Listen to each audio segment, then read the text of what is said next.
Estamos a 4 minutitos de las 10 de la mañana y vamos a abordar ahora otros temas que les planteábamos bien temprano y que está también en el centro de la atención puesto por parte de nuestro país y tiene que ver con la situación del Congo y en concreto con esos soldados uruguayos, la muerte de uno de ellos el pasado fin de semana, la situación que planteábamos hoy, más allá del anuncio del alto al fuego y 2 soldados heridos nuevamente en esta jornada cuando aparentemente vuelve a normalizarse la situación. Queremos analizarlo a partir de este momento con Julián González Buller, doctor en Ciencia Política por la Universidad de la República, especialista además en Relaciones Civiles Militares y en concreto, ¿qué representa la participación del Uruguay? ¿Qué representa para el Ministerio de Defensa, para el país en general, para esos soldados que estén esos contingentes allí en esos lugares conflictivos? Bienvenido.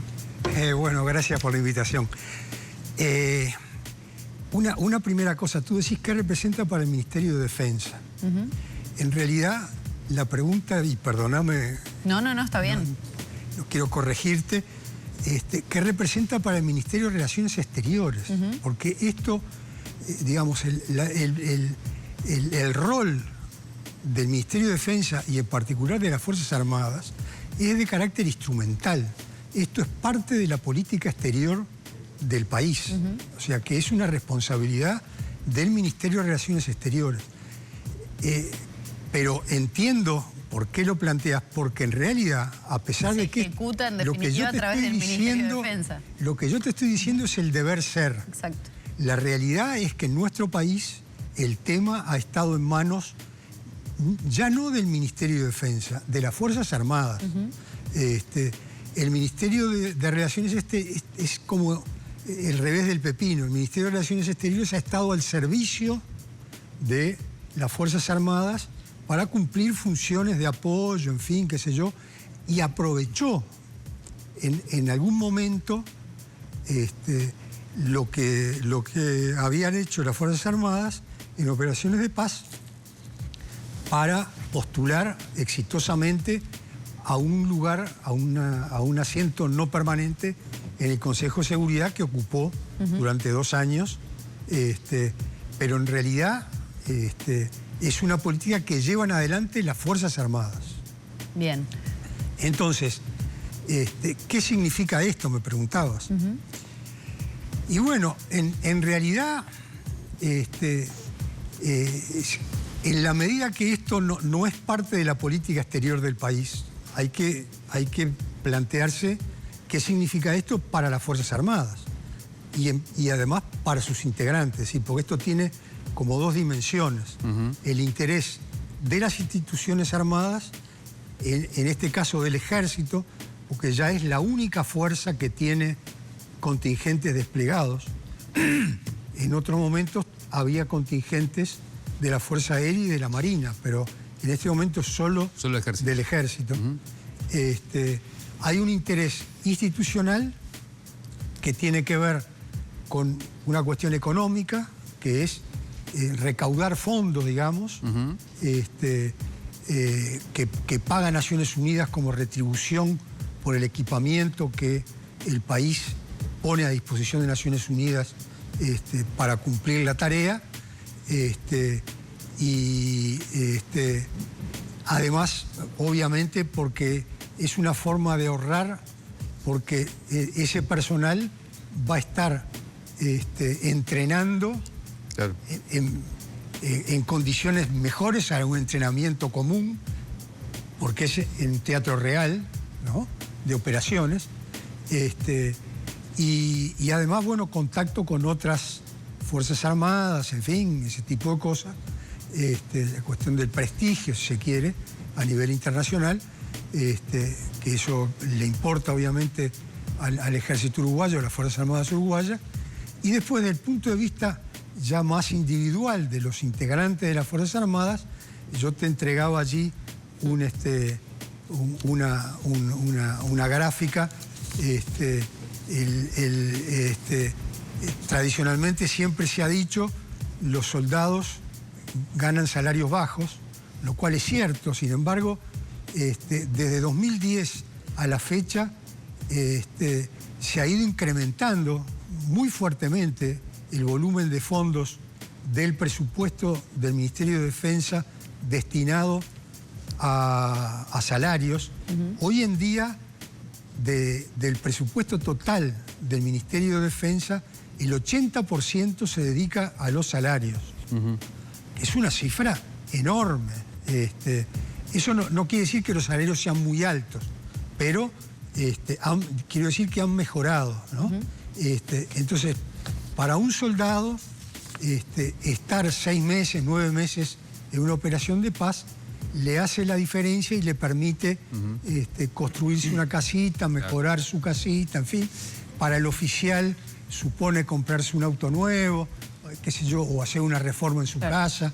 González, usted es un especialista en esto, hace mucho que viene estudiando precisamente las misiones militares en el exterior. Y más allá de esto que usted señalaba recién, ¿no? de la importancia económica para los soldados, y teniendo además en cuenta lo prestigiante que es para el Ejército Nacional la participación, como hace muchísimos años, es de los ejércitos que hace muchos años participan en esta misión de paz. Estos episodios que están pasando ahora en el Congo, ¿puede eventualmente precipitar una salida y que Uruguay deje de participar en estas misiones? Bueno, en realidad hay algo que generalmente no se conoce, pero en el ejército en particular hay una frase que es muy popular, que es "Dios es uruguayo". Y esa frase tiene como fundamento el hecho de que no haya muerto ningún uruguayo, ningún soldado, ningún efectivo uruguayo en un combate en el Congo.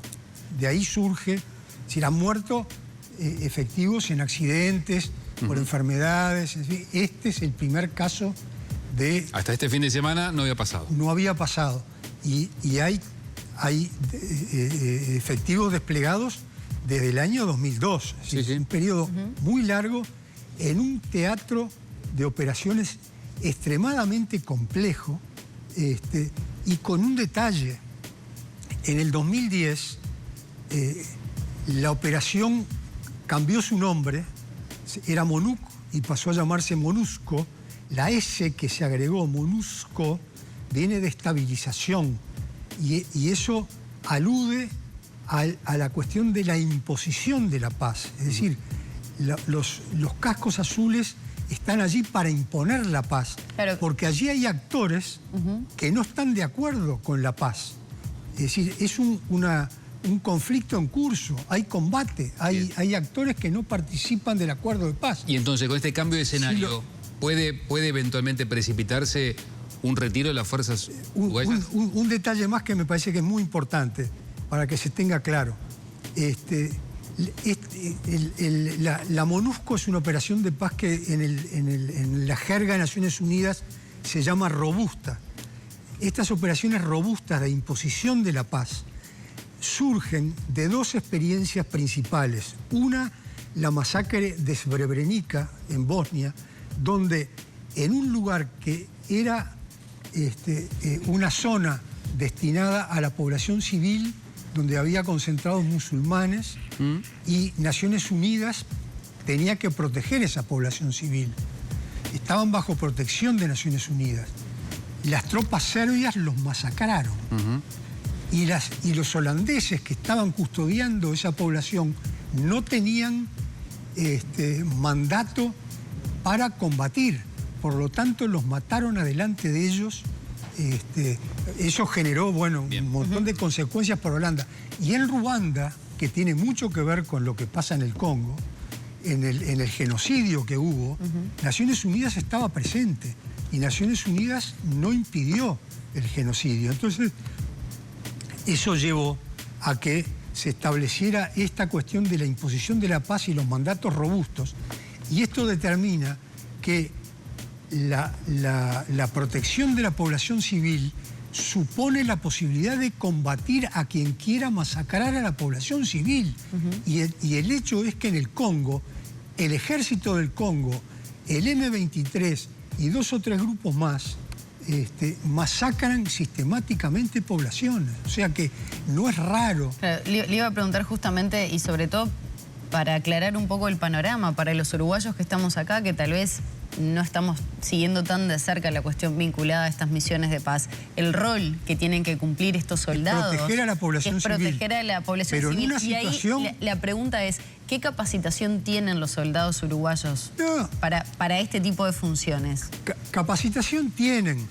Habría que ver si el armamento que tienen, el equipamiento que tienen, está a la altura del equipamiento que tiene una fuerza como el M23 y el ejército de Ruanda, que está interviniendo. ¿Eso se lo brinda Naciones Unidas? No, eso lo lleva Uruguay. Naciones Unidas lo supervisa, lo establece, en fin, pero lo lleva Uruguay. No me terminó de responder si esto puede precipitar un retiro de las fuerzas. Bueno, cuando se cambió el mandato y se pasó a imponer la paz en MONUSCO, cuando se crea MONUSCO, en el Parlamento se discutió el tema y hubo voces que plantearon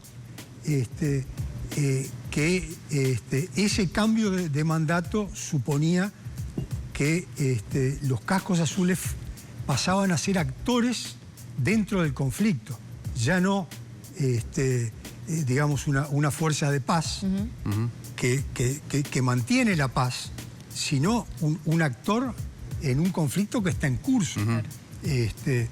Y entonces ponían en cuestión la participación de Uruguay porque Uruguay tiene un principio muy claro en su política exterior que es no intervenir en los asuntos internos de otros países.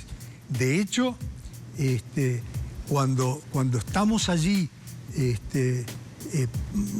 siendo un actor en ese conflicto, aunque sea protegiendo a la población civil, pero potencialmente teniendo que entrar en combate para defenderla, los cascos azules se transforman en un actor del conflicto.